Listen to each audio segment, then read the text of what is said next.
এই মা কিন্তু চিনবে না। হাসরের ময়দানে সবাই বলবে ইয়া নাফসি ইয়া নাফসি।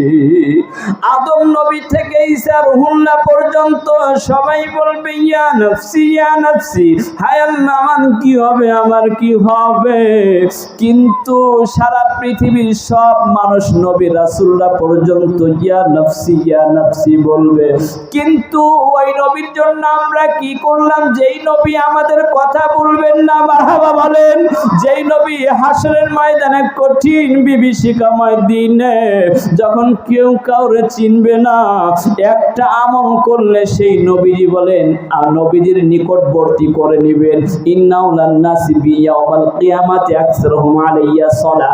যারা দুনিয়ার বুকে বেশি বেশি দরুদ পড়বে, রাসূল পাক সাল্লাল্লাহু আলাইহি সাল্লাম বলেন দরুদ পড়ার কারণে আমি নবী সে নিকটবর্তী হয়ে যাবে। চিল্লা বলেন মারহাবা, আরো জোরে বলেন মারহাবা।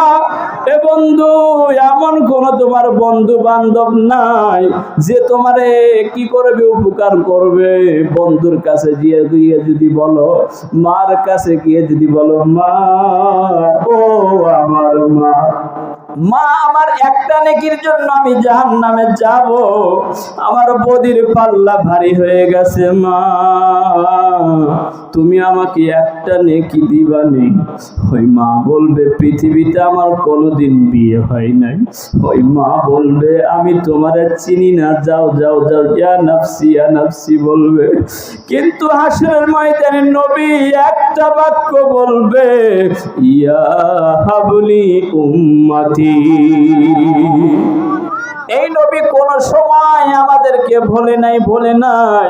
নবীর যখন ইহলোক থেকে পরলোক গমন করার সময় হয়ে গেছে গে বন্ধু, এই নবী যখন আজরাইল আলাইহিস সালাতু ওয়াস সালাম আসছে, আজরাইল যখন জানটা কবজ করবে, আজরাইল যখন জানটা কবজ করার জন্য যখন তার হাতটা রাসূল পাক সাল্লাল্লাহু আলাইহি সাল্লামের সিনা মোবারকে রেখে দিয়েছেন, তখন আজরাইলকে বলে, আজরাইল আমার মনের দুঃখ মনে রইল, আমার মনের আশা মনে রইল, পুরা হইল না। ইন দি মিন টাইমে আল্লাহ তাআলা জিবরাইলকে পাঠিয়ে দিয়েছেন। আল্লাহু আকবার বলেন। জিবরাইল ডাক দিয়ে বলেন, নবী গো,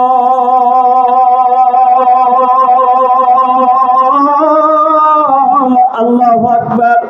ও দয়ার নবী, মায়ের নবী, উম্মতের